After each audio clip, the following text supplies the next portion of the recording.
नमस्कार दोस्तों, मैं अरविंद पांडे आप सभी का स्वागत करता हूं आपके चहेते प्रोग्राम में जिसका नाम है ज़िंदगी तेरी मेरी कहानी है।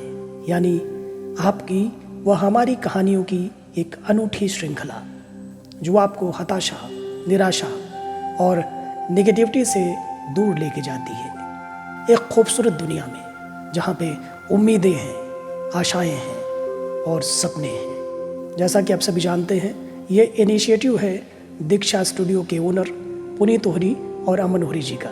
पिछले एपिसोड में हमने रविंद्रनाथ टैगोर जी की एक बहुत ही चर्चित कहानी काबुलीवाला से आपको रूबरू कराया था।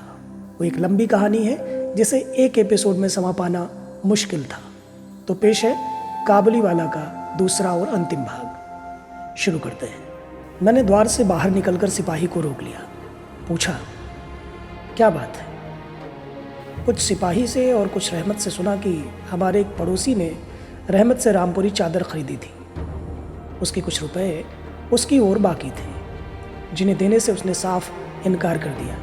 बस इसी बात पर दोनों में बात पड़ गई और रहमत ने छुरा निकालकर उसे घोंप दिया। रहमत उस झूठे बेईमान आदमी के लिए भिन्न भिन्न प्रकार के अपशब्द सुना रहा था। इतने में काबुल वाला, ओ काबुल वाला पुकारती हुई मिनी घर से निकल आई।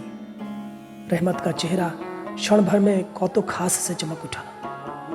उसके कंधे पर आज झोली नहीं थी, इसलिए झोली के बारे में दोनों मित्रों की अभ्यस्त आलोचना न चल सकी। मिनी ने आते के साथ ही उससे पूछ लिया, तुम ससुराल जाओगे? रहमत ने प्रफुल्लित मन से कहा, हाँ, वहीं तो जा रहा है। रहमत ताड़ गया कि उसका यह जवाब मिनी के चेहरे पर हंसी न ला सकेगा और तब उसने हाथ हिलाकर कहा, ससुर को मारता, पर क्या करूं, हाथ बंधे हुए हैं। छुरा चलाने के जुर्म में रहमत को कई वर्ष का कारावास मिला। रहमत का ध्यान धीरे धीरे मन से बिल्कुल उतर गया।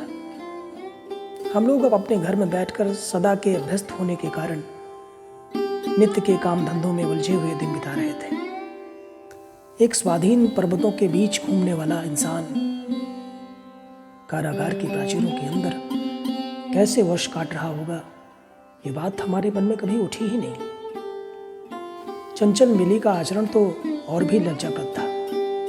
ये बात उसके पिता को भी माननी पड़ेगी। उसने सहज ही अपने पुराने मित्रों को भूलकर पहले तो नए रईसों के साथ मित्रता जोड़ी। फिर जैसे जैसे वो बड़ी होने लगी वैसे वैसे उसके दोस्त भी बदलने लगे। एक के बाद एक उसकी सखियां जुटने लगी। और तो और अब वो अपने बाबूजी के लिखने के कमरे में भी दिखाई नहीं देती। मेरा तो एक तरह से उसके साथ नाता ही टूट गया है मानो।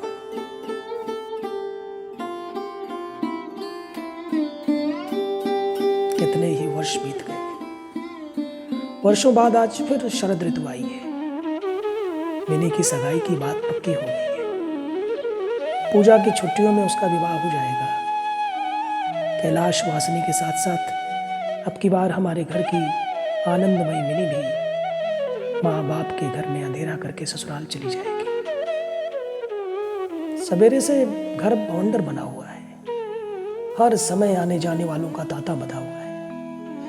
आंगन में बांसों का मंडप बनाया जा रहा है। हर एक कमरे में और बरामदे में झाड़ फानूस लटकाए जा रहे हैं और उनकी टक टक की आवाज़ मेरे कमरे में आ रही है। चलो रे, जल्दी करो, इधर आओ, उधर जाओ, ये करो, वो करो। इन आवाज़ों की तो कोई गिनती ही नहीं थी। मैं अपने पढ़ने लिखने के कमरे में बैठा हुआ हिसाब लिख रहा था। इतने में रहमत आया और अभिवादन करके खड़ा हो गया। पहले तो मैं उसे पहचान ही ना सका क्योंकि उसके पास ना तो झोली थी और ना पहले जैसे लंबे लंबे बाल और ना चेहरे पर पहले जैसे दिव्य ज्योति ही थी। अंत में उसकी मुस्कान देखकर पहचान सका कि ये तो रहमत है। मैंने पूछा, अरे रहमत, तुम कब आए? उसने कहा, कल शाम को ही जेल से छूटा है। ये सुनते ही उसके शब्द मेरे कानों में खट से बज उठे। किसी खूनी को मैंने कभी इतने करीब से नहीं देखा था। उसे देखकर मेरा सारा मन एकाएक सिकुड़ सा गया। मेरी यही इच्छा होने लगी कि आज के इस शुभ दिन में ये इंसान यहाँ से चल जाए तो बहुत अच्छा हो। मैंने उससे कहा, आज हमारे घर में कुछ आवश्यक काम है, इसलिए मैं थोड़ा व्यस्त हूँ, तुम फिर कभी आ जाना। मेरी बात सुनकर वह उसी क्षण जाने को तैयार हो गया, पर द्वार के पास आकर कुछ इधर उधर देखकर बोला, क्या अपना मिनी को थोड़ा देख सकता है? शायद उसे यही विश्वास था कि मिनी अब तक वैसी ही बच्ची बनी है। उसने सोचा हो कि मिनी अब भी पहले की तरह काबुली वाला पुकारती हुई दौड़ी चली आएगी। उन दोनों के पहले वाले हास परिहास में किसी प्रकार की रुकावट न होगी। यहाँ तक कि वो अपनी मिनी के लिए एक पेटी अंगूर और एक कागज़ के दोने में थोड़ी सी किशमिश और बादाम शायद अपने देश के किसी आदमी से मांग कर लाया था। उसके पास हमेशा रहने वाली मैली कुचैली झोली आज उसके पास न थी। मैंने कहा, आज घर में बहुत काम है, तुम किसी और दिन आ जाना, फिर भेंट हो जाएगी।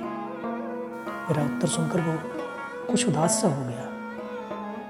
उसी मुद्रा में उसने मेरी तरफ स्थिर दृष्टि से देखा और फिर अभिवादन करके दरवाजे से बाहर निकल गया। मेरे हृदय में जाने कैसी एक वेदना सी उठी। मैं सोच ही रहा था कि उसे बुलाऊं। इतने में देखा तो वो स्वयं ही वापस चला रहा था। मेरे पास आकर बोला, ये अंगूर और कुछ किशमिश बादाम मिनी के वास्ते लाया था, उसको दे दीजिएगा। मैंने उसके हाथ से सामान लेकर पैसे देने चाहे, लेकिन उसने मेरे हाथ को थामते हुए कहा, आपकी बहुत मेहरबानी है बाबू साहब, हमेशा याद रहेगी, पीसा रहने दीजिए। तनिक रुककर फिर बोला, बाबू साहब, आपकी जैसी मेरी भी देश में एक बच्चा है। मैं उसकी याद कर करके आपकी बच्ची के लिए थोड़ा सा मेवा हाथ में लाया करता हूँ। मैं यहाँ सौदा बेचने नहीं आता। कहते हुए उसने ढीले ढाले कुर्ते के अंदर हाथ डालकर छाती के पास से एक मैला कुचैला मुड़ा हुआ कागज़ का टुकड़ा निकाला और बड़े जतन से उसकी चारों तहें खोलकर अपने दोनों हाथों से उसे फैलाकर मेरी मेज पर रख दिया। देखा तो कागज़ के उस टुकड़े पर एक नन्हे से हाथ के छोटे से पंजे की छाप है। फोटो नहीं, तेल चित्र नहीं, हाथ में थोड़ी सी कालिख लगाकर कागज़ के ऊपर उसी का निशान ले लिया गया है। अपनी बेटी के इस स्मृति पत्र को छाती से लगाकर रहमत हर वर्ष कलकत्ता के गली कूचों में सौदा बेचने के लिए आता है और ऐसे में ये कालिक चित्र मानो उसकी बच्ची के हाथ का कोमल स्पर्श बनकर उसके बिछड़े हुए विशाल वक्षस्थल में अमृत से उड़ेलते मालूम पड़ते हैं।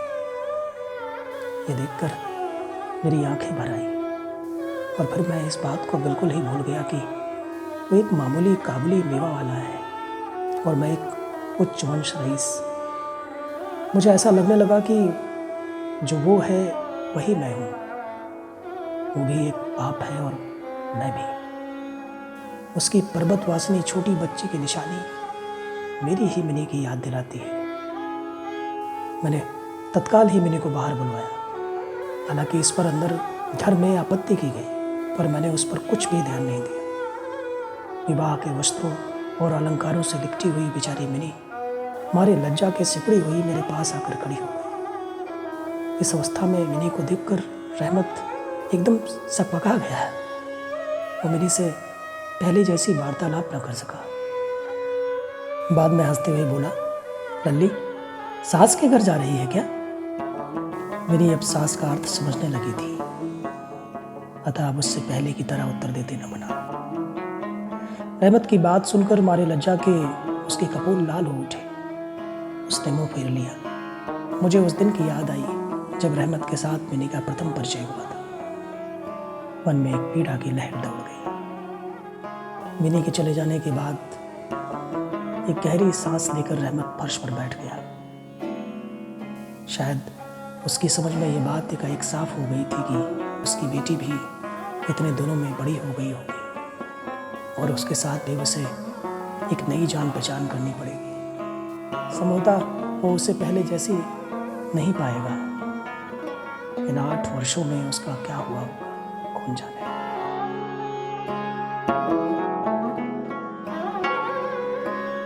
सवेरे के समय शरद की स्निग्ध सूर्य किरणों में शहनाई बजने लगी और रहमत कलकत्ता की एक गली के भीतर बैठा हुआ अफगानिस्तान के मेर पर्वतों का दृश्य देखने लगा। मैंने एक नोट निकालकर उसके हाथ में दे दिया और कहा, रहमत, तुम अपने देश चले जाओ, अपनी लड़की के पास। तुम दोनों के मिलन सुख से मेरी मिनी सुख पाएगी। रहमत की आंखें भरी हुई थी। उसने बिना कहे मानो बहुत कुछ कह दिया हो मुझे। कुछ देर बाद उसने मिनी के कमरे की तरफ देखा, हाथ उठाकर उसे दुआएं दी और फिर भीगी आंखों से बाहर चला गया।